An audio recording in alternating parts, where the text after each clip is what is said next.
민변 소속의 송기호 변호사가 세월호 참사 당일 비공개 문서를 공개하라는 행정소송을 법원에 제기할 예정입니다. 과연 30년 봉인 자물쇠가 풀릴 수 있을까요? 이 문제와 관련해서 전문가 모시고 이야기 나눠보도록 하겠습니다. 고지열 시사인 기자 계속 자리 지키고 계시고요. 법원의 세월호 7시간 문서 공개 행정소송을 제기할 민주사회를 위한 변호사 모임 소속 송기호 변호사 자리하셨습니다. 네, 안녕하세요. 예, 내일 하세요? 네. 그럼 하고 난 다음에 혹시 미리 나오셨네. 미리 불러서 왔습니다. 예. 자, 최진봉 성공회대 교수님 자리하셨습니다. 네, 안녕하십니까. 예. 자, 시청자 여러분들께서도 샵5400으로 다양한 의견 보내주시기 바라겠습니다. 이거를 어떻게 해야 되나요? 그 교수님, 변호사님한테 직접 물어봐야 되나? 아니면, 어쨌든, 행정소송 제기하기 전에, 고재열 기자님. 네. 황교안 권한대행이 대통령 지정 기록물로 지정해버렸어요. 예. 뭐, 이 부분에 대해서 계속 이제 어떤 논란의 여지가 있을 수밖에 없을 것 같습니다. 1000만 건이에요? 그러니까, 그 기록물법에 누가 지정할 수 있느냐. 예. 그 부분에 대한 어떤 유권 해석의 문제도 있고, 그래서 황교안 권한대행은 본인이 권한대행 시기에 했던 내용에 대해서 지정할 수 있는 거 아니겠느냐. 그런 이제 주장을 또 할 수도 있고요. 그런데 어쨌든 그 대통령이 약간 유고와 비슷하게 직무에서 배제된 상황에서 누군가는 또 지정을 했어야 되기 때문에 그 부분에 대해서 그걸 누가 할 것이냐, 권한대행이 할 수 있는 것이냐 볼 수 있을 거고, 아니면 그것은 권한대행의 그 영역 바뀌니 후임 대통령이 하는 게 맞다고 또 볼 수도 있을 것이고, 그래서 그 부분은 저도 이제 송기호 변호사님 의견도 한번 또 들어보고 싶습니다. 예.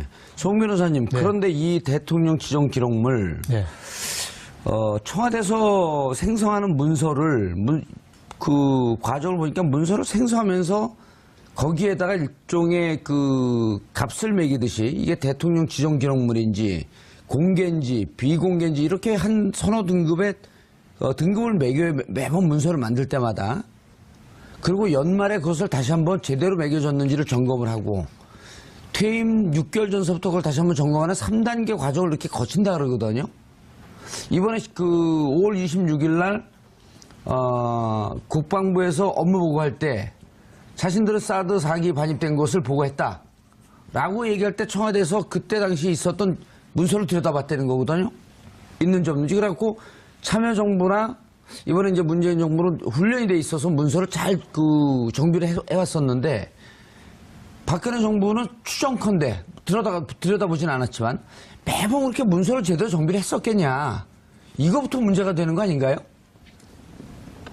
지금 이제 새 정부에게 인수인계 작업할 때 뭐 내용이 없었다는 것과 그렇죠. 관련이 있겠죠. 예. 네, 지금 워낙 알려진 게 없는데 이를테면 그 국가기록원으로 넘겼다는 그 많은 문서가 알맹이가 있는 것인지, 그죠? 그것도 모르잖아요. 그것도 확인할 수 예. 없는 거죠. 네, 그래서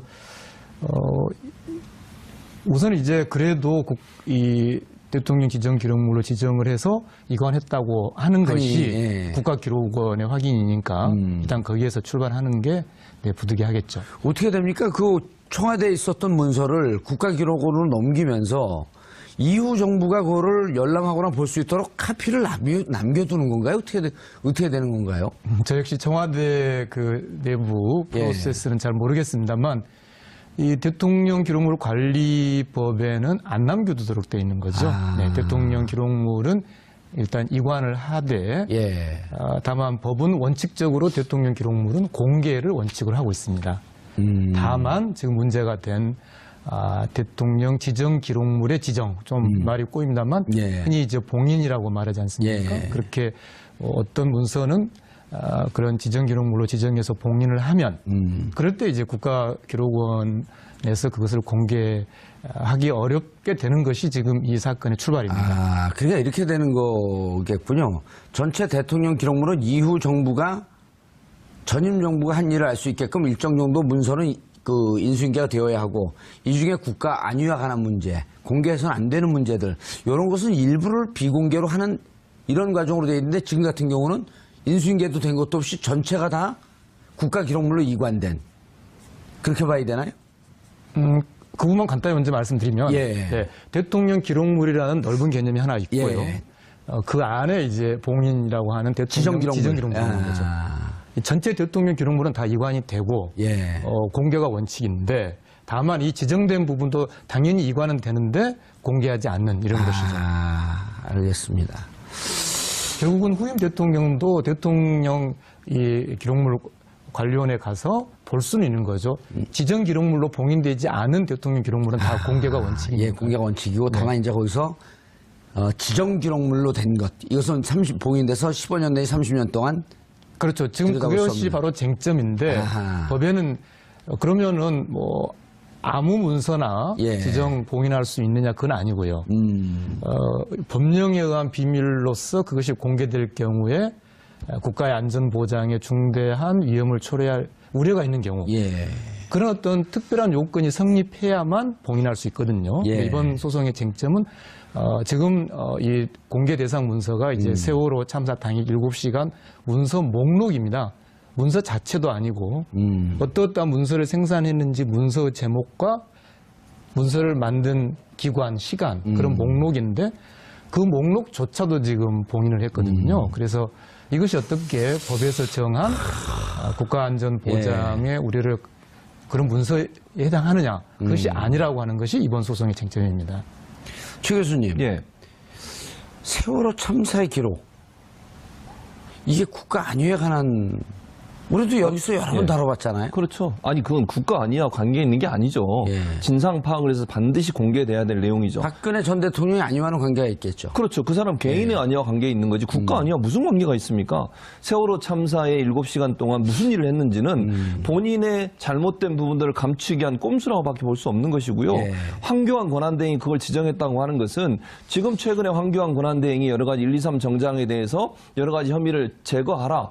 그걸 포함시키지 말라고 지금 압력을 가하는 것으로 보도가 되고 있습니다. 예. 그렇다고 하면 이 부분에 있어서는 박근혜 전 대통령뿐만 아니라 황교안 권한대행도 책임이 있다고 저는 생각을 해요. 예. 사실 박근혜 전 대통령의 7시간 문제가 봉인됨으로써 세월호 문제에 대한 실체를 접근하는데 상당히 어려움이 있는 거 아니겠습니까? 그럼 황교안 권한대행 입장에서도 그것이 들춰졌을 때 본인도 책임을 면할 수 없는 상황이 됐다. 예. 그걸 겨우 감추기 위해서 본인이 실제 권한대행으로 일하지 않았을 때 있었던 일까지도 봉인을 해버린 거잖아요. 그것도 30년씩이나. 그러니까 법에서 자의적으로 판단하지 말고 정말 국가 안위에 문제가 된다고 생각하는 것만 봉인을 하라고 얘기했음에도 불구하고 자의적으로 판단을 해서 본인이 30년이나 봉인을 해버린 것은 이건 국가적으로 반드시 알아야 될 국민이 궁금해하는 내용들을 못 알게 만드는 아주 잘못된 행위라고 볼 수밖에 없고 아까 말씀하신 것처럼 청와대 인수인계하면서 문서 10페이지짜리 한쪽 갖다 준 거 아니겠습니까? 그러면 새 정부가 업무를 진행하는 데서 전임 정부가 임기 인수해야 될 모든 내용들을 다 봉인해버리고 기록물로 지정해버려서 실제 문재인 정부가 빠르게 국정을 운영하고 또 국정을 인수하는데 여러 가지 어려움을 만들어냈다고 보면 전임 정부 이 박근혜 전 대통령뿐만 아니라 황교안 권한대행 같은 경우에는 국가를 위해서 생각하기보다 본인들의 안위를 먼저 생각하는 그런 아주 잘못된 관점에서 이런 일들이 일어났다고 볼 수 있겠습니다. 정 변호사님, 근데 그때 저도 이제 국가기록물법을 들여다봤더니 네. 지난해 12월 9일 국회에서 탄핵 소추안이 가결이 되면서 네. 대통령 직무가 정지가 된 거 아니에요. 네. 그리고 황교안 직무대행이 들어온 거고. 그러면 황교안 직무대행도 국가기록물로 지정을 할 수 있지만, 근데 이제 거기서부터 문제가 되잖아요. 과연 권한대행이 기록물 지정 기록물로 지정할 수 있느냐 없느냐. 아니면 지정을 하게 되면 그 4년 동안의 것을 다 지정할 수 있냐, 아니면 12월 10일서부터 자기가 권한대행이 있을 때부터 서류를 지정할 수 있는 거냐. 이 부분에 대해서는 어떻게 해석이 되나요? 그때 국가기록원에서는 할 수 있다라고 그냥 좀 추상적으로 해석을 해버렸거든요. 이제 국가기록원에서 이제 로펌 몇 곳의 의견을 이제 받은 것이 그 예. 근거죠. 물론 이 사건의 더 핵심적인 쟁점은 이제 과연 이 세월호 문서 목록이 그 법적 요건에 해당하는지가 더 큰 쟁점입니다만 지금 말씀하신 대로 환경 권한대행 권리가 어디까지 되는 거예요? 권한대행의 권한 범위라는 또 다른 쟁점을 본다면 물론 이게 지금 전혀 법원 판단을 받지 않은 일이기 때문에 여러 가지 의견이 가능하겠습니다만 제가 갖는 해석론은 이 법률 조항에 보면 대통령 권한대행의 직무수행과 관련한 문서가 대통령 기록물이거든요. 그러니까 예. 대통령의 직무수행과 대통령 권한대행의 직무수행이 법률에 의해서는 구분되어 있다고 있죠. 보는 것이죠. 예. 그렇기 때문에 법률이 대통령 권한대행이라는 용어를 쓰면서도 불구하고 그렇게 직무수행을 분리했다는 이야기는 본인, 그러니까 대통령 권한대행이 그 자신의 직무수행과 관련된 부분만 봉인할 수 있다라고 해석하는 것이 예. 더 타당한 해석이다라고 그렇게 보는 거죠. 그럼 그 기간으로 따지게 되면 12월 10일 이후의 문서만 그렇죠. 봉인할 네. 수 있다는 자신이 거 아니에요? 권한대행으로 있을 때. 직무수행한 것에 한해서. 네. 그런데 왜 그 전 것까지 다 했죠? 이제 그게 이제 법원의 판단을 이제 구하려고 하는 거죠. 그리고 저는 이게 대통령 기록물법의 법의 취지가 사실은 기록이지 않습니까? 예. 그동안에 이제 전임 정부에서 어떤 중요한 어떤 기록을 충분히 남겨놓지 않는다라는 문제 의식에서 시작한 법인데. 그렇죠. 다 폐기해버리니까 그거 폐기하지 마라. 네. 그리고 좀 남겨놔라. 이런 취지였잖아요. 그런데 당초. 이제 어떤 그 법의 취지를 왜곡하고 이 통치 기록을 숨기는 이제 그런 그 저기로 돼 있는데 거기에 대해서도 이제 어떤 일부 개정이 저는 좀 필요할 것 같고 그 다음에 또 연결해서 지금 문재인 정부가 출발해서 난항을 겪고 있는 것 중에 하나가 인수인계가 제대로 안 돼서이기 때문이지 않습니까? 그래서 이 기록물법의 연장선상에서 어떻게 보면 인수인계법의 성격을 지닌 최소한의 다음 정부를 위해서 이렇게 넘겨야 될 분명하게 명확하게 넘겨야 될 부분들도 기록으로 좀 정리될 부분이 필요가 있지 않나 싶습니다. 그리고 지난 노무현 정부 때 국가 안전에 관련 위기관리에 대해서 매뉴얼을 만들어놨다가 그 매뉴얼북들을 심지어 예, 청와대 지하 벙커에 이렇게 가지런히 꽂아놓기까지 하고 제가 눈으로 확인도 했습니다만 어쨌든 그랬던 것들을 위기관리 매뉴얼들이 또 거의 봉인되다시피 예, 그렇게 무시되다가 지금 보니까 당시 이제 그런 그 위기관리 그 매뉴얼을 만들었던 유희인 비서관이 지금 국민 안전처에 이렇게 아마 임명이 될 것 같은데 그렇게 해서 그런 것들도 좀 체계화되는 노력들이 다시 좀 법적으로 또 완결되었으면 하는 바람입니다. 네, 그 정봉주 앵커께서 제기하신 문제 짧게 말씀드리면 이제 그러면 이런 반론이 있을 수도 있지 않습니까? 그게 갑자기 직무 정지된 상태에 그 대통령 수행 기간 중에 있었던 문서는 그러면 만약에 권한대행이 어떻게 할 거냐? 아무런 행위를 할 수 없다면 그건 다 자유롭게 공개돼야 되는 거냐?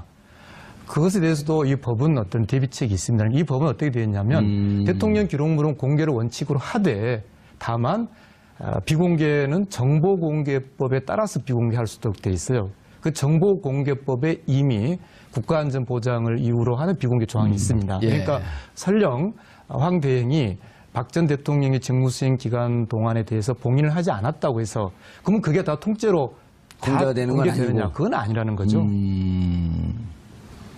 근데 이 문제를 세월호 7시간 문제 그 문건이 비공개가 됐는지 제일 처음에 이 문제 제기를 하면서 송 변호사가 찾아낸 거 아니에요? 제가 이제 이 뭐 한미 자유무역 협정이라든지 뭐 일본 수산물 방사능 검역이라든지 주로 이제 국제 통상 분야에서 정보 공개 청구 활동을 꾸준히 했지 않습니까? 그런데 이 세월호 7시간 문서에 대해서는 이제 결국은 영장 집행도 사실상 좌절되고 이제 그런 걸 보면서 정보 공개 소송을 해야겠다라고 판단을 한 거죠. 그런데 정보 공개 청구를 했더니만 의외로 그 부분까지 지정, 즉 봉인됐다라는 그러니까 옛 정부, 옛 청와대의 답변이 있었죠. 그게 이제 처음 확인된 문서였던 그 부분까지라는 건 뭐죠? 목록까지도 다. 그렇죠. 그러니까 세월호 애초에는 그때만 하더라도 목록까지라고는 답이 없었고 그때 이제 세월호 문서 내용 관련 문서들 전체다. 예, 그렇죠. 그래서 이제 이게 처음으로 지정됐다는 걸 확인할 수 있었고요. 근데 문제는 이게 지정이 되고 나서는 이제 아까 말씀드린 것처럼 국가기록원으로 넘어가 버리지 않습니까? 청와대는 없단 말이죠. 그러니까 이제는 국가기록원에다가 정보 청구를 할 수밖에 없는 것이죠. 그래서 국가기록원에 아까 말씀드린 이것은 대통령 기록물 관리법상의 요건을 갖추지도 못했고 또 지정할 권한이 없는 자가 지정한 것이기 때문에 무효다. 네, 그렇기 때문에 국가기록원은 공개를 해야 된다라고 정보공개 청구를 했더니 국가기록원은 이미 지정되어 있다. 그래서 다시 이의 신청을 했더니만 국가기록원에서는 이게 무효인지 아닌지를 판단할 권한이 없다. 그래서 이의 신청까지 기각이 되는 상황이죠. 예. 그래서 결국은 이 문제는 그렇다면은 법에 나와 있는 제적위원 국회 제적의 3분의 2 이상의 동의로 이걸 풀 수 있느냐? 예. 지금 국회 상황에서는 어렵단 말이죠. 어렵죠. 네. 예. 그럼 이걸 막연히 그러면 다음 총선에 넘기는 게 과연 지금 이 세월호 진실 규명이나 또 국민의 기본권 보장의 측면에서 본다면은 그건 너무 뒤로 넘기는 거죠. 그렇게 본다면 지금 불가피하게 우리 법치주의 원칙을 법원을 통해서 확인하는 것 외에는 지금의 시점에서는 다른 방법이 없게 된 그런 상황인 겁니다. 어떻게 확인한다는 거죠? 결국 법원에 소송을 해서 이 어떠한 행정작용도 법률에 근거해야 되지 않습니까? 예. 법원은 행정작용이 법을 제대로 적용하고 집행했는지를 마지막으로 판단하는 것이니까 예. 아까 말씀하신 두 가지 쟁점에 대해서 법원이 판단을 하는 것, 그것을 구하기 위해서 소송하는 기록물이 거죠. 지정한 게 과연 적법한 과정을 거쳤냐? 네. 아. 다른 방법이 예. 지금으로서는 없게 돼버린 겁니다. 그래서 법원에 행정소송을 한 건가요? 이제 내일 하는 거죠. 내일. 네. 아. 자, 이게 상당히 시간이 오래 그 경과가 될 것 같지 않아요? 그렇지만 우리 아주 민감한 쟁점 우리 아닌가요? 법치주의에서 대단히 중요한 사건이 될 것이고 반드시 법원이 예. 이 대통령 기록물 관리법에서의 공개 원칙 그리고 헌법이 규정하고 있는 국가기관의 국민의 인권 보장, 국민 생명권 보호 이런 기본 원칙에 충실한 그런 심리와 판단을 해줄 것을 기대하고 있습니다. 예. 이런 최 교수님 이런 예. 문제가 있잖아요. 그때 이제 2월에 특검에서 청와대 압수수색 들어갔을 때 그랬었죠. 그때 특검 행동도 좀 석연치 않았어요. 예. 보통 우리가 아파트 이런 데서 압수수색 나오면 문 잠그고 있으면 그 바로 따고 들어오거든요. 그렇죠. 아니면 열쇠 다른 전문가대로 갖고 뜯고 들어가고. 그렇죠. 그게 왜냐면 현행범이란 말이에요. 네. 영장 집행을 방해하는 거니까. 근데 청와대 가서는 총 쏠까봐 그랬나? 그냥 돌아왔죠. 열어주세요 네. 하다가 안 되니까 행정법원에 소송을 냈어요. 그랬었죠. 그런데 거기서 기각이 돼서 결국 못 들어갔죠. 기각도 아니죠. 행정법원에서 판단할 문제가 아니다. 이렇게 그렇게 않았나요? 나왔죠. 네. 네. 그러니까 결국은 청와대 압수수색을 하려고 예. 청와대가 거부하고 두 번이나 거부를 했지 않습니까? 그렇죠. 그래서 결국은 행정소송을 냈는데 법원에서도 판단할 수 없다라고 얘기를 하면서 무산이 된 사건이에요. 그러니까 송 변호사님 열심히 지금 하고 계시는데 혹시나 법원에서 또 이 문제를 제대로 안 받아주거나 또는 여러 가지 이유를 대해서 안 된다고 하면 또 무산된 게 아닌가 하는 우려가 생기고요. 그러나 정권이 법원이 바뀌었는데도 그럴까요?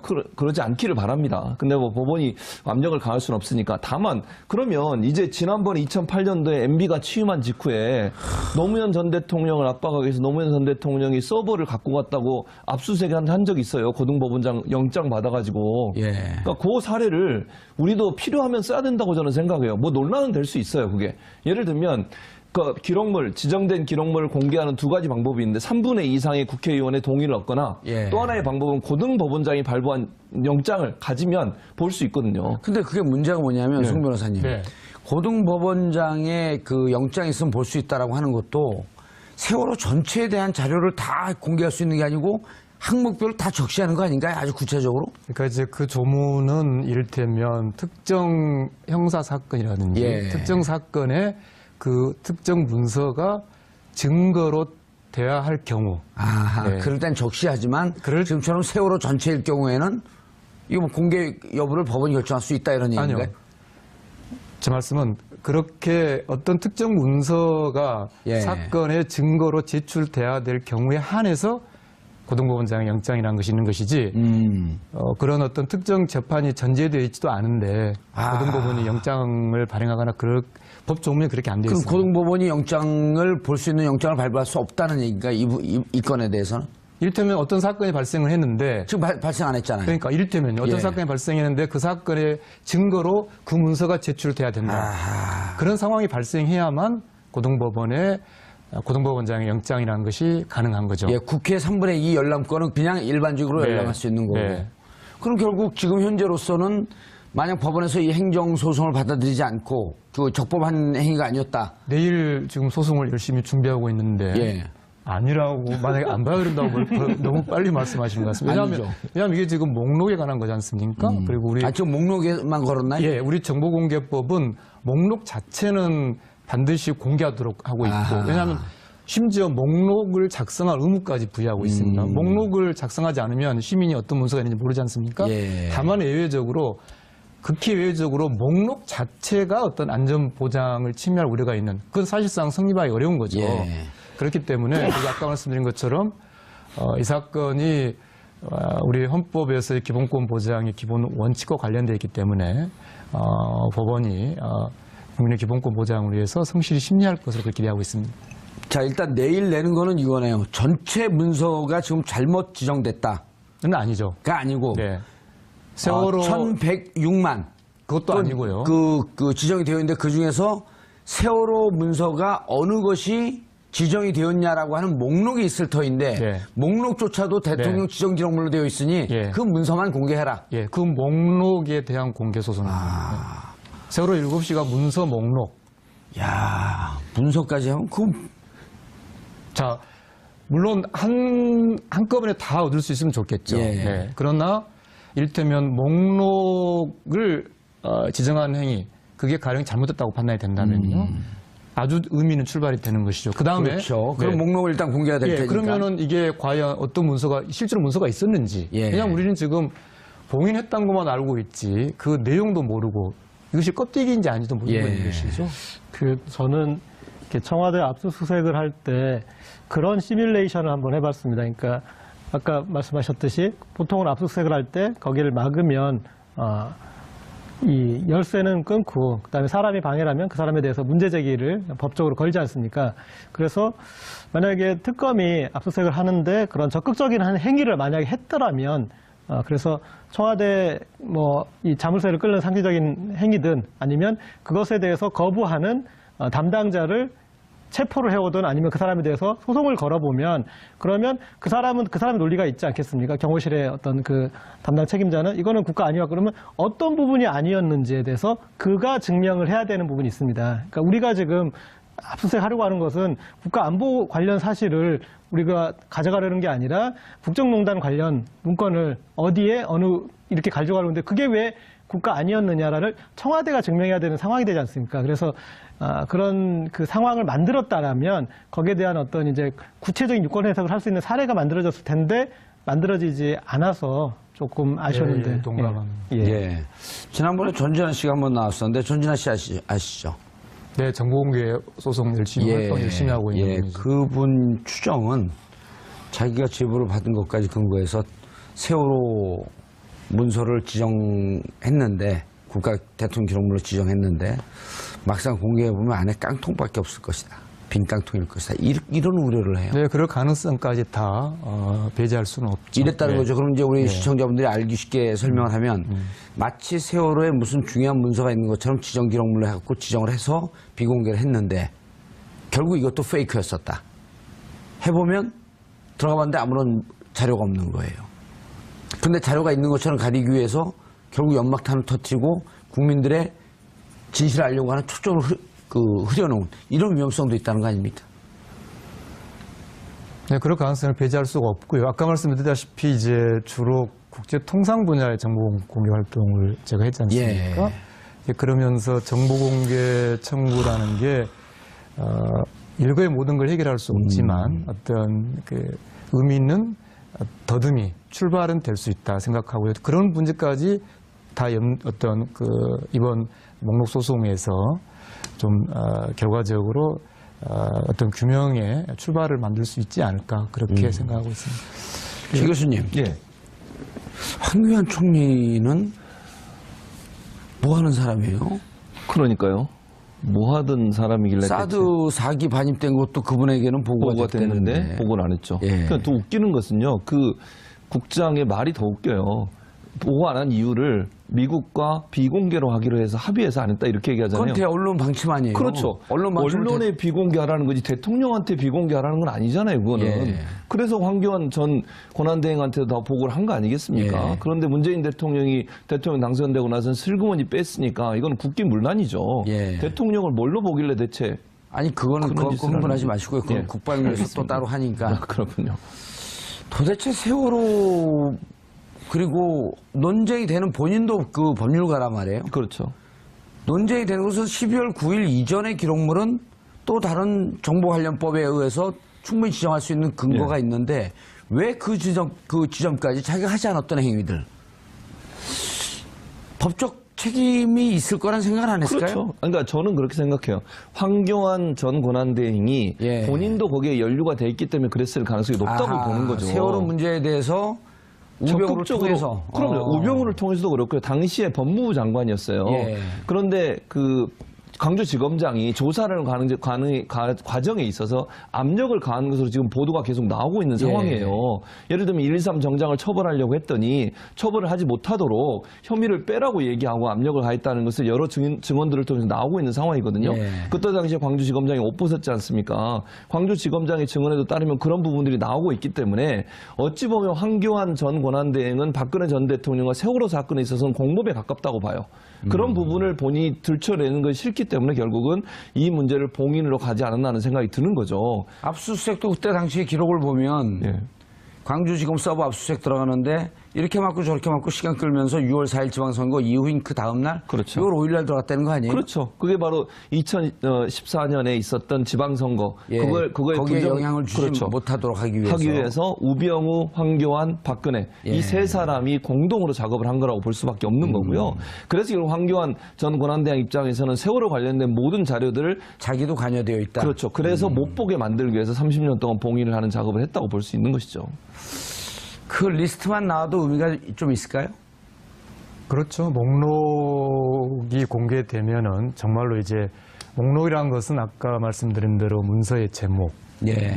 그 작성자, 작성 날짜 이거거든요. 그러면 최소한 정말 무슨 문서가? 예, 어떤 문서가 있었는지 여부 그런 걸 알 수 있죠. 그리고 목록이 공개된다는 것은 이제 우리가 제기한 법적 주장이 받아들여졌다는 의미이기 때문에 예. 그 다음번에는 저는 이제 세월호 유족분들께서 내용 자체를 공개하라는 그런 충분히 활동이 가능하다고 생각합니다. 예. 최 교수님, 그 2008년 MB 취임 뒤에 예. 노 전 대통령을 또 코너로 몰았잖아요. 대통령 기록물을 무단 반출했다. 네. 그 서버에 그 대통령 기록물이 있다 하면서 또 그 서버 압수수색하고 아주 난리를 폈잖아요. 그랬었죠. 그리고 그러니까 2012년에는 그 NLL 대화록도 공개하고 네, 그랬었죠. 어디 오선하냐 그랬더니 찌라시다. 예. 그리고 그 다음에 2013년에 국정원장이 남북 정상회담의 대화록을 공개했고. 그랬었죠. 그 자기들은 다 하는 거죠.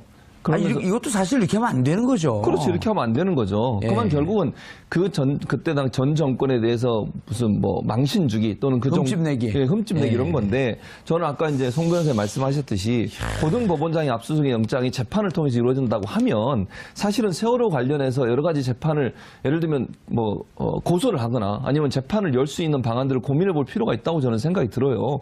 세월호 피해자들도 고소를 할 수 있을 것 같고요. 지금 여러 가지 뭐 언론사에서 나오고 있는 황교안 전 권한대행의 여러 가지 개입 사건 이런 문제들도 법원의 판단을 받기 위해서라도 고소를 해서 이 문제가 세월호 7시간 관련된 문제가 있다고 하면 압수수색 영장을 받아서라도 볼 수 있는 가능성은 충분히 있다는 생각이 듭니다. 시민사회단체든 아니면 세월호 피해자든 이런 분들이 황교안 전 총리 지금 전 권한대행의 여러 가지 개입 사건에 대해서 법원에 고소를 하고 법원에서 그걸 판단받는 과정에 있어서 압수수색 영장을 발부받아서 볼 수 있는 여지도 충분히 있다고 보기 때문에 만약에 국회에서 이 문제가 해결이 안 된다고 하면 그런 방법도 우리가 충분히 고려해 볼 필요는 있다는 생각이 듭니다.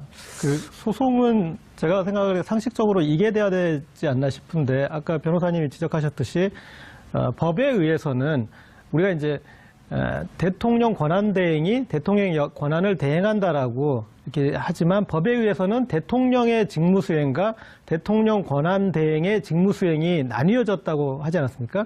그렇기 때문에 대통령 권한대행이 이 기록물 지정을 한 것은 직무수행의 범위를 넘는 것으로 볼 수도 우리가 있으니 그래서 황교안 대행이 기록물 지정한 것에 대해서는 권한을 넘은 것으로 봐서 그것에 대해서 지정에 대해서 무효소송을 제기해서 일단은 황교안 대행이 지정한 것에 대해서 무효로 하는 예. 그 부분에 대한 게 진행돼야 되지 않나. 전 무효 소송이나 이런 등등의 문제, 그러니까 지금 결국 문제는 송 변호사님이 민변의 자격 혹은 개인의 자격으로 이 활동을 했던 분의 자격으로 이렇게 물론 그 활동을 열심히 하시긴 했지만 축소하자는 것이 아니고 이게 국가 차원의 문제 아니에요?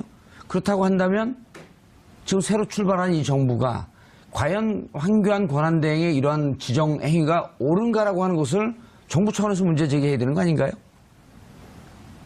문제 제기를 할 수 있겠죠. 지금 우리 고 기자님이 중요한 말씀을 해주셨는데 결국은 내일 소송이 그 부분을 포함할 수밖에 없습니다. 예. 왜냐하면 이제 피고가 국가기록원만 될 수가 없는 것이 이제 국가기록원의 입장은 지금 잘 말씀하신 대로 새 정부가 그 잘못됐다라고 지적을 해야 한다면 결국은 국가기록원이 그걸 지적을 해야 된다는 이야기거든요. 그렇죠. 예. 근데 지금 국가기록원의 입장은 자기들은 그 황 대행의 지정행위의 정당성 여부를 판단할 권한이 없다는 것이 공식 입장이에요. 그건 정권 교체 이전에 아닙니다. 소극적이 정권 교체 이후에. 예. 이후에도 지금 자기들 판단할 근거가 예. 없다. 그래서 지금 이 상황이 불가피한 거죠. 그래서 고 기자님께서 적절히 지적하셨듯이 그 인사 교체를 해야겠네요, 빨리.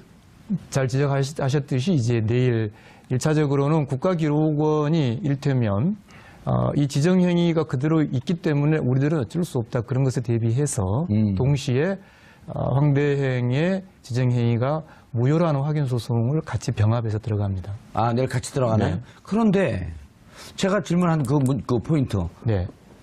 결국 이 정부가 해야 되는 거 아닙니까?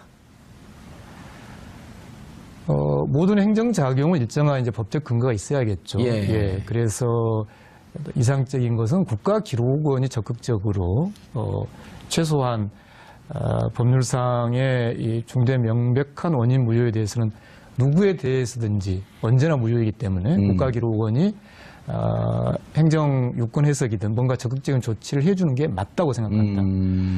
이번 소송이 그것을 이렇게 어떤 촉진하는 그런 여러 길을 열어놓을 수 있는. 그런 의미도 좀 갖기를 바랍니다만 다만 이제 국가기록원에 대해서 직접 어떤 좀 더 광범위한 그런 어떤 의견 제시라든지 그런 활동이 좀 필요한 시점이라고 봅니다. 예, 양동작전일 것 같아요. 그러니까 일단 송길 변호사님 하는 소송을 통해서 지금 신임 정부에 이런 일을 해야 됩니다. 이런 일을 따져봐야 됩니다를 먼저 지금 보여주신 것이고 또 하나는 어쨌든 고등법원장이 압수수색 영장을 발부해서 이 공개하게 할 수 있으니 근데 그것은 이제 구체적인 재판의 증거 자료가 돼야 되는데 그 부분에 대해서는 세월호 특조위 2기 특조위가 구성된다면 2기 특조위에서 이제 그런 관련 재반에 대해서 문제 제기를 하는 과정에서 그 부분에 대해서 이제 어떤 소송 주체가 유가족이 될 수도 있고 국가가 될 수 있겠지만 소송을 가고 그리고 구체적인 어떤 세월호 관련 자료들을 공개하려는 노력을 또 그런 측면에서도 갈 수 있을 것 같습니다. 최 교수님, 대통령 후보 시절에 세월호 7시간 기록이 보인댔다. 진실 30년 동안 가다 놓자는 것 아니냐. 황교안 권한대행이 봉인한 세월호 기록을 전 문재인이 국회 공개를 요구하겠다. 그래서 반드시 안전한 나라를 만들겠다.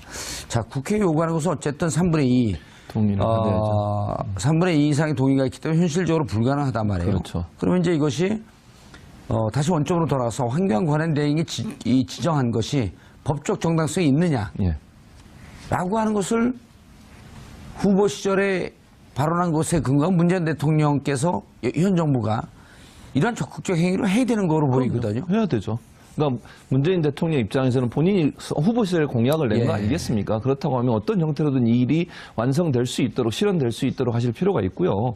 그렇다고 아까 말씀하신 것처럼 국회에서 3분의 2 이상의 동의를 얻을 수 없는 상황이라면 다른 국회를 방법도 끌고 들어가면서 자꾸만 정치적 쟁점화 시키는 그렇죠. 것보다도 그럴 수 있죠. 네. 그러면 이제 이렇게 얘기하기 자유한국당 입장에서는 전 정권에 대한 비난이냐 비판이냐 억압이냐 이렇게 얘기할 가능성이 있기 때문에 그럼 우리 이렇게 얘기죠. 왜 정권을 뺏겼냐 그럼. 그렇죠. 할 말이 없겠죠. 그럼 그쪽에서. 그래서 그런 부분이 아니라고 하면 지금 두 분이 나눴던 말씀처럼 법적인 방법을 통해서 그걸 밝혀낼 수 있거나 아니면 볼 수 있는 방안들을 찾을 필요가 있다. 그러니까 국가가 적극적으로 개입할 필요가 있고요.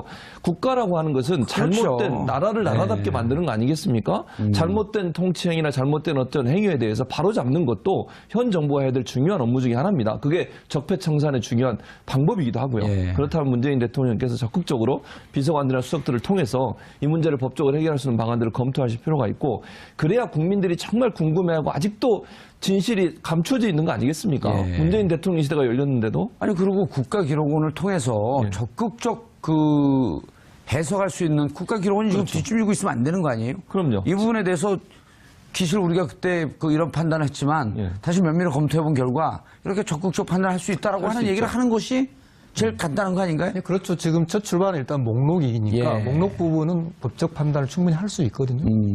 그렇지. 그 내용이야말로 이제 우리가 법적 판단을 받아봐야 되겠지만 목록 공개까지 막은 것은 네. 온당치 않다. 라는 국가기록원의 입장이 있으면 바로 공개하면 되는 거 아니에요? 그렇죠. 이거는. 그러니까 국가기록원을 문재인 대통령께서 어떤 형식으로든 좀 바로잡을 필요가 있다는 생각은 들어요. 예. 그래서 어쨌든 국가기록원이 제대로 판단할 수 있도록 해야죠. 송 변호사님 얘기했듯이 아니 국가기록원이 스스로 판단할 수 있는 부분도 있지 않겠어요. 예. 그런 부분들을 전혀 고려하지 않고 무시하고 못한다고 하는 것도 직무유기죠. 알겠습니다. 세월호 참사와 관련된 자료는 대통령 기록물로 지정돼 30년 동안 봉인된 상태입니다. 황교안 권한대행의 판단입니다. 세월호 참사는 2014년 4월 16일 당일만의 참사가 아닙니다. 불의와 불법이 정상으로 오해되었던 우리 사회의 참사였습니다. 반드시 밝혀내어 진실을 알아야 합니다. 어느 누구도 이를 덮거나 막을 권한이 없습니다. 잘못된 과거를 바로잡는 일, 세월호 참사의 진실을 밝히는 것으로부터 시작해야 합니다.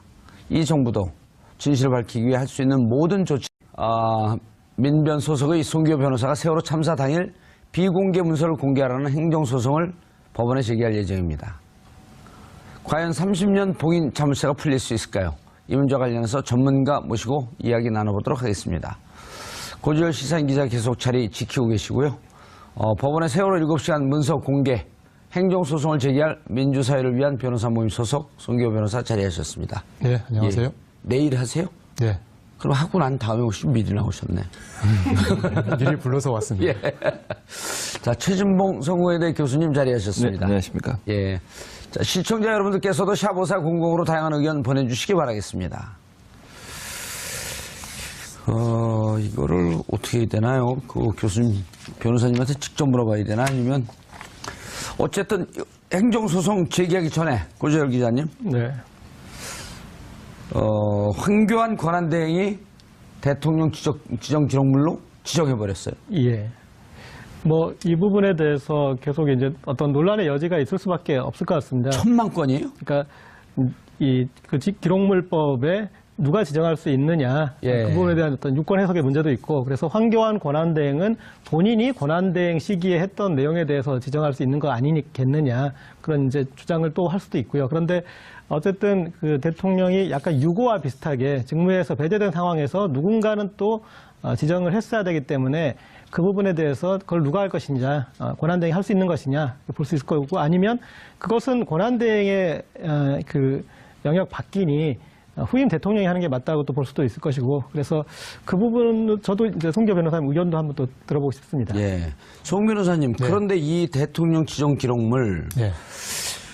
청와대에서 생성하는 문서를, 그 과정을 보니까 문서를 생성하면서 거기에다가 일종의 그 값을 매기듯이 이게 대통령 지정 기록물인지 공개인지 비공개인지 이렇게 한 서너 등급의 등급을 매겨야 매번 문서를 만들 때마다 그리고 연말에 그것을 다시 한번 제대로 매겨졌는지를 점검을 하고 퇴임 6개월 전서부터 그걸 다시 한번 점검하는 3단계 과정을 이렇게 거친다 그러거든요.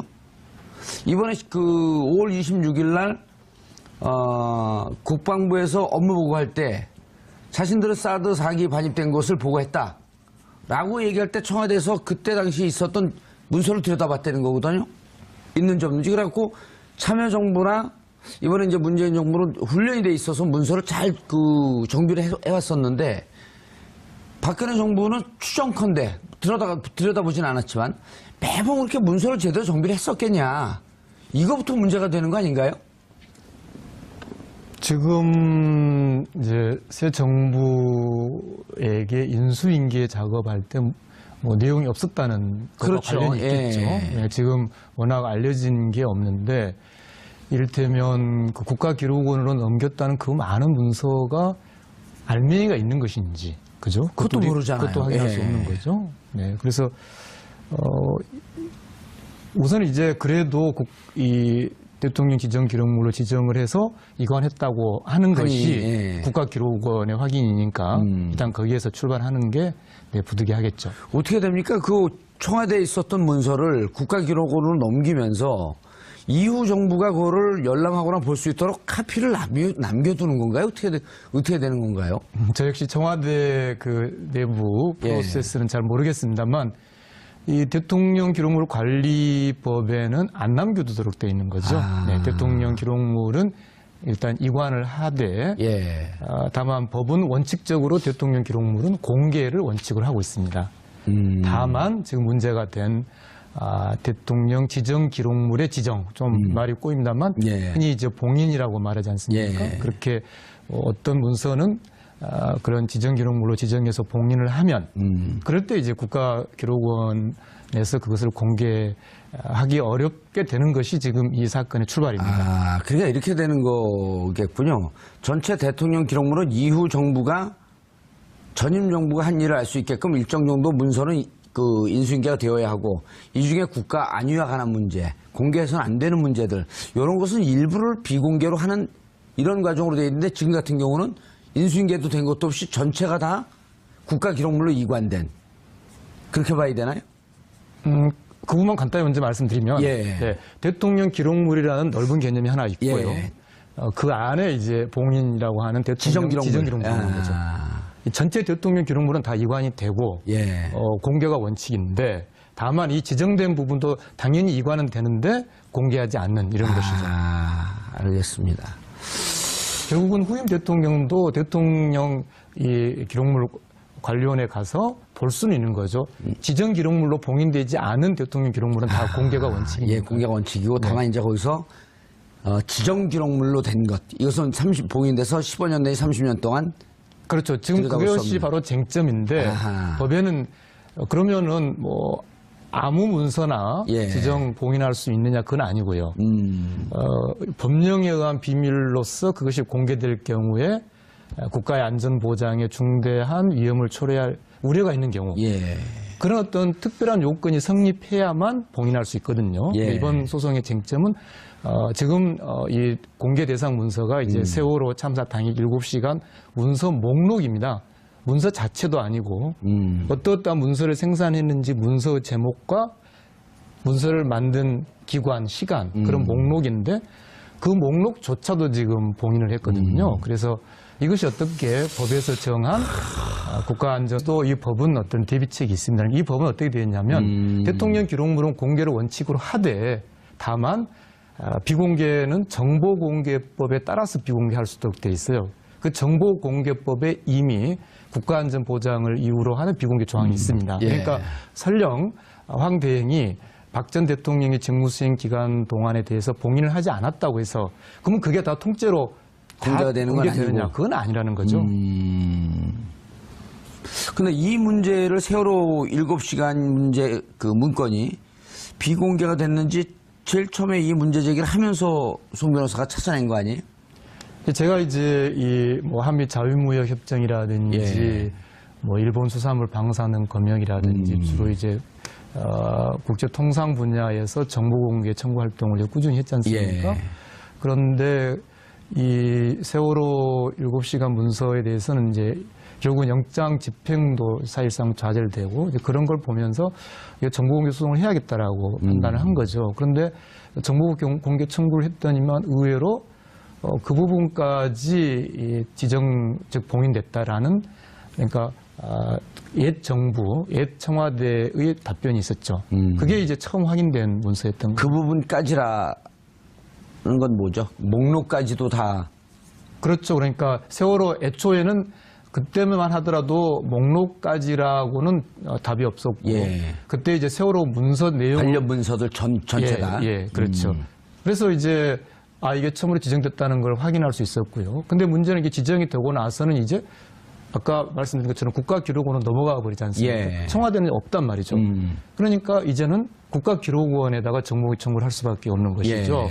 그래서 국가기록원에 이제 아까 말씀드린 이것은 대통령 기록물 관리법상의 요건을 갖추지도 못했고 또 지정할 권한이 없는 자가 지정한 것이기 때문에 무효다. 무효다. 네, 그렇기 때문에 국가기록원은 공개를 해야 된다라고 정보공개 청구를 했더니 국가기록원은 이미 지정되어 있다.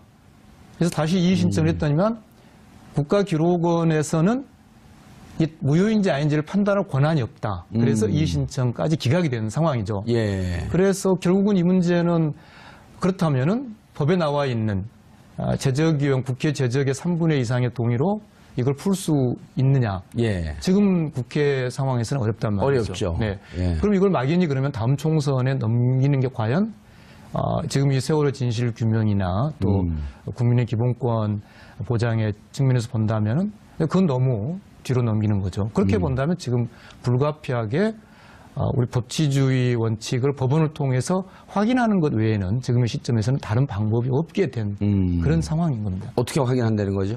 결국 법원에 소송을 해서 이 어떠한 행정작용도 법률에 근거해야 되지 않습니까? 예. 법원은 행정작용이 법을 제대로 적용하고 집행했는지를 마지막으로 판단하는 것이니까 예. 아까 말씀하신 두 가지 쟁점에 대해서 법원이 판단을 하는 것, 그것을 구하기 위해서 소송하는 기록물이 거죠. 지정한 게 과연 적법한 과정을 거쳤냐? 네. 아. 다른 방법이 예. 지금으로서는 없게 돼버린 겁니다. 그래서 법원에 행정소송을 한 건가요? 이제 내일 하는 거죠. 내일. 네. 아. 자, 이게 상당히 시간이 오래 경과가 될 것 같지 않아요? 그렇지만 아주 민감한 쟁점 우리 아닌가요? 법치주의에서 대단히 중요한 사건이 될 것이고 반드시 법원이 예. 이 대통령 기록물 관리법에서의 공개 원칙 그리고 헌법이 규정하고 있는 국가기관의 국민의 인권 보장, 국민 생명권 보호 이런 기본 원칙에 충실한 그런 심리와 판단을 해줄 것을 기대하고 있습니다. 예. 이런 최 교수님 이런 문제가 있잖아요.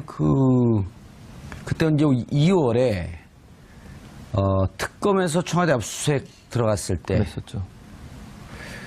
그때 특검 행동도 좀 석연치 않았어요. 예. 보통 우리가 아파트 이런 데서 압수수색 나오면 문 잠그고 있으면 그거 바로 따고 들어오거든요. 그렇죠. 아니면 열쇠 다른 전문가 데리고 가고 뜯고 들어가고. 그렇죠. 그게 왜냐면 현행범이란 말이에요. 네.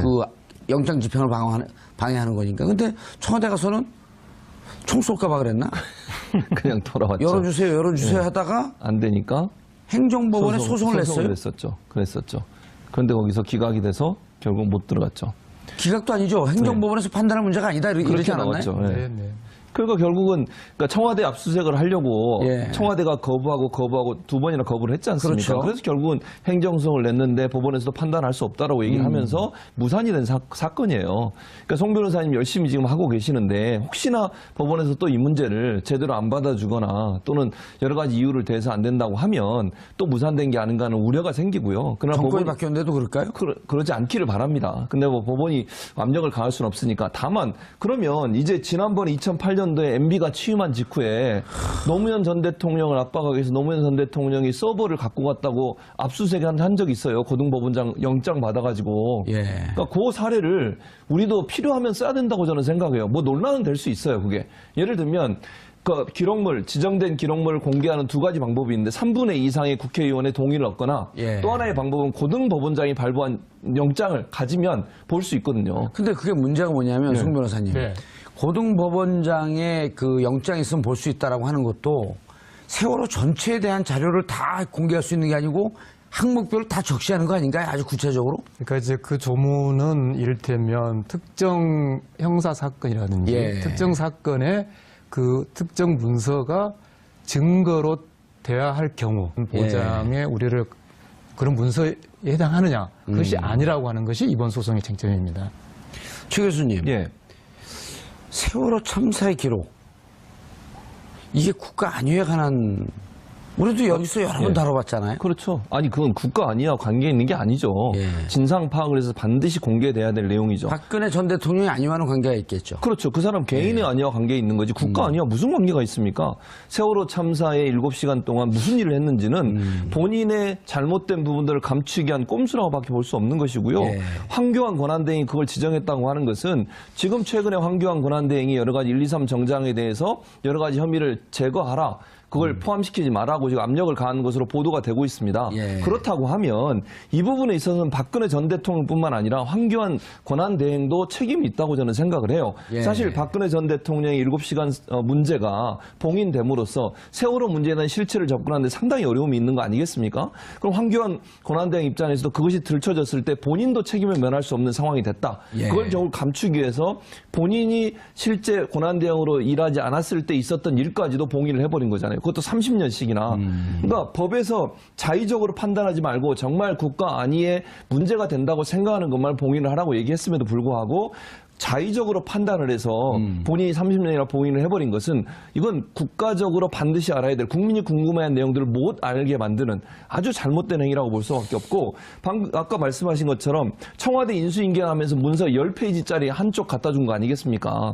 그러면 새 정부가 업무를 진행하는 데서 전임 정부가 임기 인수해야 될 모든 내용들을 다 봉인해버리고 기록물로 지정해버려서 실제 문재인 정부가 빠르게 국정을 운영하고 또 국정을 인수하는데 여러 가지 어려움을 만들어냈다고 보면 전임 정부 이 박근혜 전 대통령뿐만 아니라 황교안 권한대행 같은 경우에는 국가를 위해서 생각하기보다 본인들의 안위를 먼저 생각하는 그런 아주 잘못된 관점에서 이런 일들이 일어났다고 볼 수 있겠습니다. 정 변호사님, 근데 그때 저도 이제 국가기록물법을 들여다봤더니 네. 지난해 12월 9일 국회에서 탄핵소추안이 가결이 되면서 네. 대통령의 직무가 정지가 된 거 아니에요. 네. 그리고 황교안 직무대행이 들어온 거고. 그러면 황교안 직무대행도 국가기록물로 지정을 할 수 있지만 근데 이제 거기서부터 문제가 되잖아요. 과연 권한대행이 기록물, 지정기록물로 지정할 수 있느냐 없느냐. 아니면 지정을 하게 되면 그 4년 동안의 것을 다 지정할 수 있냐 아니면 12월 10일서부터 자기가 권한대행이 있을 때부터 서류를 지정할 수 있는 거냐. 이 부분에 대해서는 어떻게 해석이 되나요? 그때 국가기록원에서는 할 수 있다라고 그냥 좀 추상적으로 해석을 해버렸거든요. 이제 국가기록원에서 이제 로펌 몇 곳의 의견을 이제 받은 것이 큰 예. 거죠. 물론 이 사건의 더 핵심적인 쟁점은 이제 과연 이 세월호 문서 목록이 그 법적 요건에 해당하는지가 더 큰 쟁점입니다만 지금 말씀하신 대로 황교안 권한대행 권리가 어디까지 되는 거예요? 권한대행의 권한 범위라는 또 다른 쟁점을 본다면 물론 이게 지금 전혀 법원 판단을 받지 않은 일이기 때문에 여러 가지 의견이 가능하겠습니다만 제가 갖는 해석론은 이 법률 조항에 보면 대통령 권한대행의 직무수행과 관련한 문서가 대통령 기록물이거든요. 그러니까 대통령의 직무수행과 대통령 권한대행의 직무수행이 법률에 의해서는 구분되어 있다고 보는 것이죠. 예.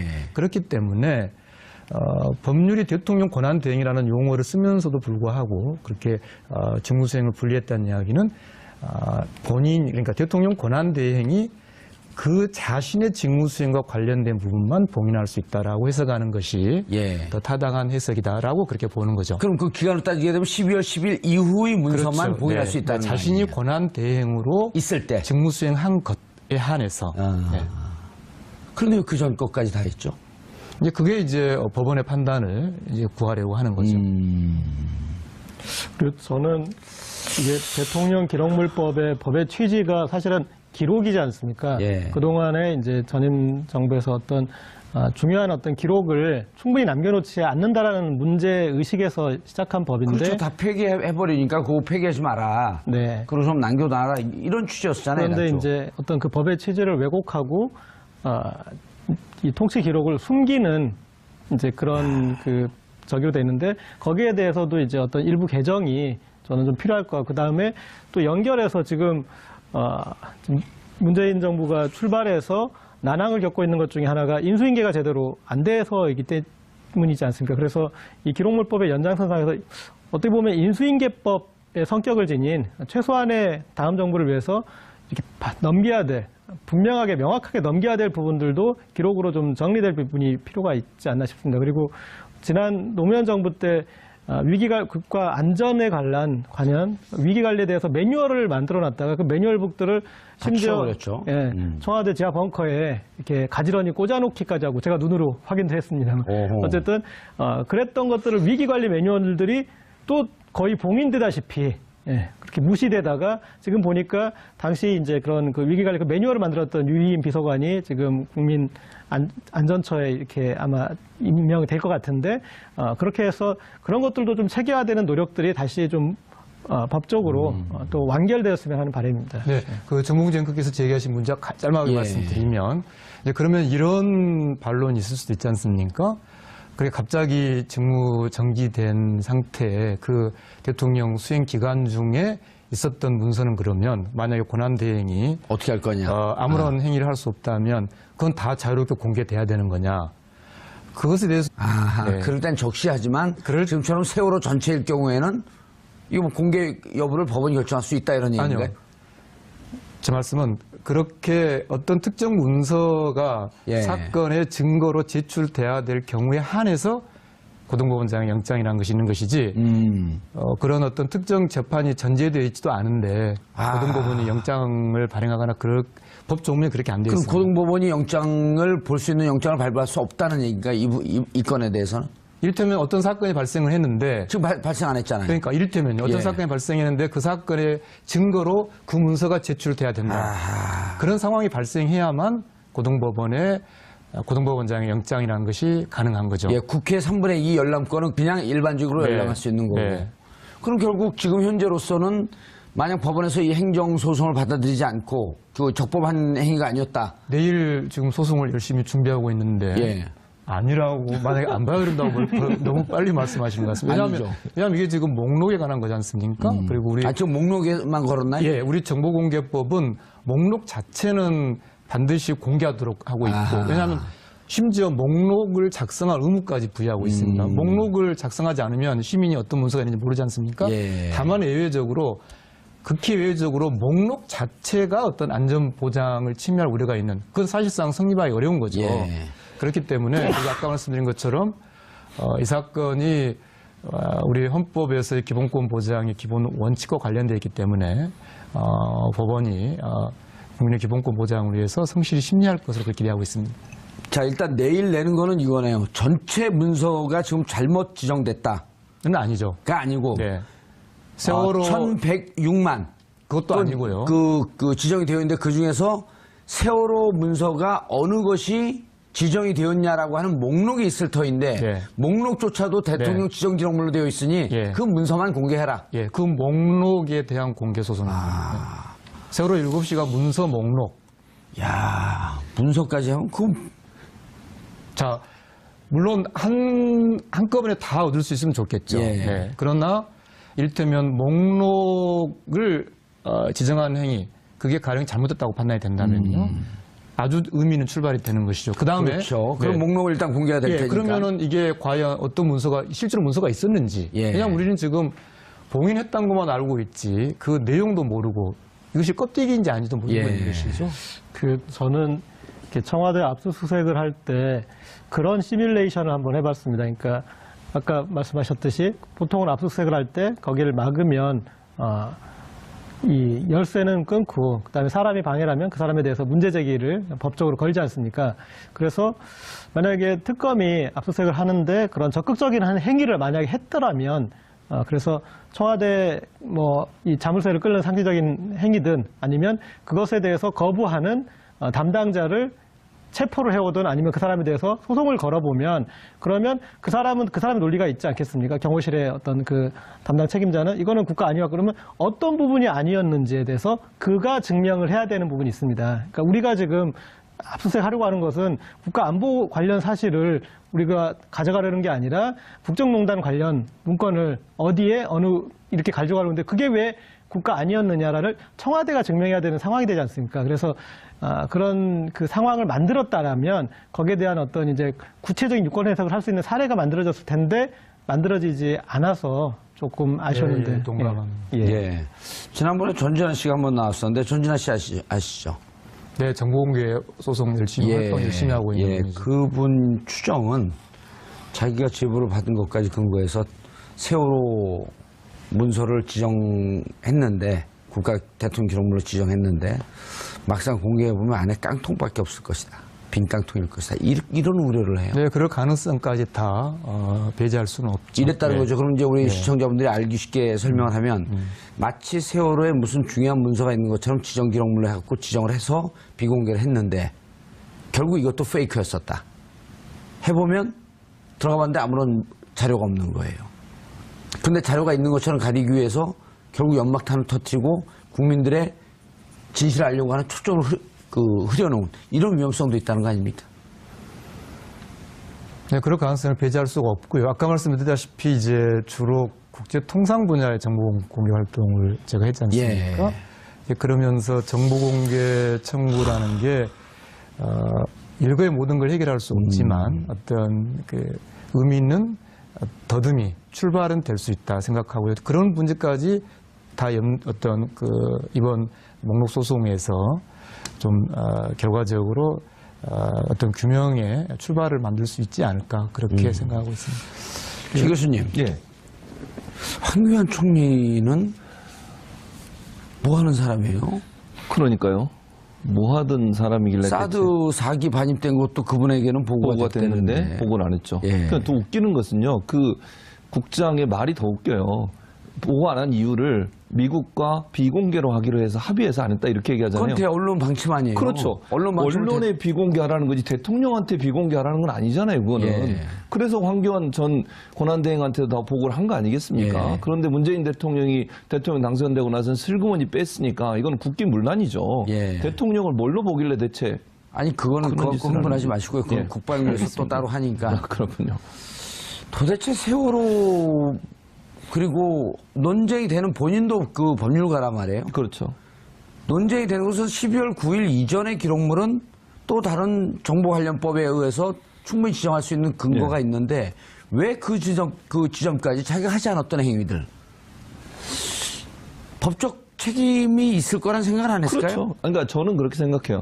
황교안 전 권한대행이 예. 본인도 거기에 연루가 돼 있기 때문에 그랬을 가능성이 높다고 아하, 보는 거죠. 세월호 문제에 대해서 우병우를 통해서 그럼요. 우병우를 통해서도 그렇고요. 당시에 법무부 장관이었어요. 예. 그런데 그 광주지검장이 조사를 과정에 있어서 압력을 가하는 것으로 지금 보도가 계속 나오고 있는 상황이에요.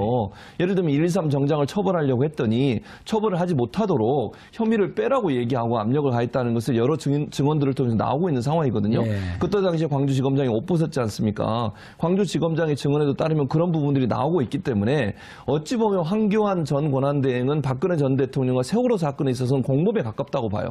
그런 부분을 본인이 들춰내는 것이 싫기 때문에 결국은 이 문제를 봉인으로 가지 않았나 하는 생각이 드는 거죠. 압수수색도 그때 당시의 기록을 보면 예.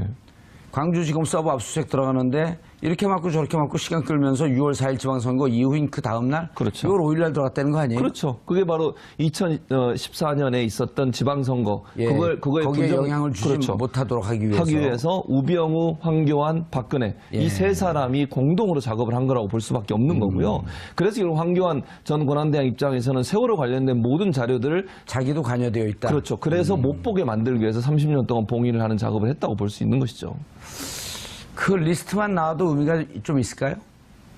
그렇죠. 목록이 공개되면은 정말로 이제 목록이라는 것은 아까 말씀드린 대로 문서의 제목, 예. 그 작성자, 작성 날짜 이거거든요. 그러면 최소한 정말 무슨 문서가? 예, 어떤 문서가 있었는지 여부 그런 걸 알 수 있죠. 그리고 목록이 공개된다는 것은 이제 우리가 제기한 법적 주장이 받아들여졌다는 의미이기 때문에 예. 그 다음번에는 저는 이제 세월호 유족분들께서 내용 자체를 공개하라는 그런 충분히 활동이 가능하다고 생각합니다. 예. 최 교수님, 그 2008년 MB 취임 뒤에 예. 노 전 대통령을 또 코너로 몰았잖아요. 대통령 기록물을 무단 반출했다. 네. 그 서버에 그 대통령 기록물이 있다 하면서 또 그 서버 압수수색하고 아주 난리를 폈잖아요. 그랬었죠. 그리고 2012년에는 그 NLL 대화록도 공개하고 네, 그랬었죠. 어떻게 오선하냐 그랬더니 찌라시다. 예. 그리고 그 다음에 2013년에 국정원장이 남북 정상회담의 대화록을 공개했고 그랬었죠. 그 자기들은 다 하는 거죠. 그러면서 이것도 사실 이렇게 하면 안 되는 거죠. 그렇죠. 이렇게 하면 안 되는 거죠. 예. 그만 결국은 그때 당 전 정권에 대해서 무슨 뭐 망신 주기 또는 흠집 내기. 예, 흠집 내기 예. 이런 건데 저는 아까 이제 송 변호사님 말씀하셨듯이 고등법원장의 압수수색 영장이 재판을 통해서 이루어진다고 하면 사실은 세월호 관련해서 여러 가지 재판을 예를 들면 뭐 고소를 하거나 아니면 재판을 열 수 있는 방안들을 고민해 볼 필요가 있다고 저는 생각이 들어요. 세월호 피해자들도 고소를 할 수 있을 것 같고요. 지금 여러 가지 뭐 언론사에서 나오고 있는 황교안 전 권한대행의 여러 가지 개입 사건 이런 문제들도 법원의 판단을 받기 위해서라도 고소를 해서 이 문제가 세월호 7시간 관련된 문제가 있다고 하면 압수수색 영장을 받아서라도 볼 수 있는 가능성은 충분히 있다는 생각이 듭니다. 시민사회단체든 아니면 세월호 피해자든 이런 분들이 황교안 전 총리 지금 전 권한대행의 여러 가지 개입 사건에 대해서 법원에 고소를 하고 법원에서 그걸 판단받는 과정에 있어서 압수수색 영장을 발부받아서 볼 수 있는 여지도 충분히 있다고 보기 때문에 만약에 국회에서 이 문제가 해결이 안 된다고 하면 그런 방법도 우리가 충분히 고려해 볼 필요는 있다는 생각이 듭니다. 그 소송은 제가 생각을 상식적으로 이게 돼야 되지 않나 싶은데 아까 변호사님이 지적하셨듯이 법에 의해서는 우리가 이제 대통령 권한대행이 대통령의 권한을 대행한다라고 이렇게 하지만 법에 의해서는 대통령의 직무수행과 대통령 권한대행의 직무수행이 나뉘어졌다고 하지 않았습니까? 그렇기 때문에 대통령 권한대행이 이 기록물 지정을 한 것은 직무수행의 범위를 넘는 것으로 볼 수도 우리가 있으니 그래서 황교안 대행이 기록물 지정한 것에 대해서는 권한을 넘은 것으로 봐서 그것에 대해서 지정에 대해서 무효소송을 제기해서 일단은 황교안 대행이 지정한 것에 대해서 무효로 하는 그 부분에 대한 게 진행돼야 되지 않나 저 무효소송이나 이런 등등의 문제 그러니까 지금 결국 문제는 송 변호사님이 민변의 자격 혹은 개인의 자격으로 이 활동을 했던 분의 자격으로 이렇게 물론 그 활동을 열심히 하시긴 했지만 축소하자는 것이 아니고 이게 국가 차원의 문제 아니에요? 그렇다고 한다면 지금 새로 출발한 이 정부가 과연 황교안 권한대행의 이러한 지정 행위가 옳은가라고 하는 것을 정부 차원에서 문제 제기해야 되는 거 아닌가요? 문제 제기를 할 수 있겠죠. 지금 우리 고 기자님이 중요한 말씀을 해주셨는데 결국은 내일 소송이 그 부분을 포함할 수밖에 없습니다. 왜냐하면 이제 피고가 국가기록원만 될 수가 없는 것이 이제 국가기록원의 입장은 지금 잘 말씀하신 대로 새 정부가 그 잘못됐다라고 지적을 해야 한다면 결국은 국가기록원이 그걸 지적을 해야 된다는 이야기거든요. 그렇죠. 예. 근데 지금 국가기록원의 입장은 자기들은 그 황 대행의 지정행위의 정당성 여부를 판단할 권한이 없다는 것이 공식 입장이에요. 그건 정권 교체 이전에 아닙니다. 소극적이 정권 교체 이후에. 이후에도 지금 자기들 판단할 근거가 없다. 그래서 지금 이 상황이 불가피한 거죠. 그래서 고 기자님께서 적절히 지적하셨듯이 그 인사 교체를 해야겠네요, 빨리. 잘 지적하셨듯이 이제 내일 1차적으로는 국가기록원이 일테면 이 지정행위가 그대로 있기 때문에 우리들은 어쩔 수 없다. 그런 것에 대비해서 동시에 황 대행의 지정행위가 무효라는 확인소송을 같이 병합해서 들어갑니다. 아, 내일 같이 들어가나요? 네. 그런데 제가 질문한 그 포인트. 네. 결국 이 정부가 해야 되는 거 아닙니까? 모든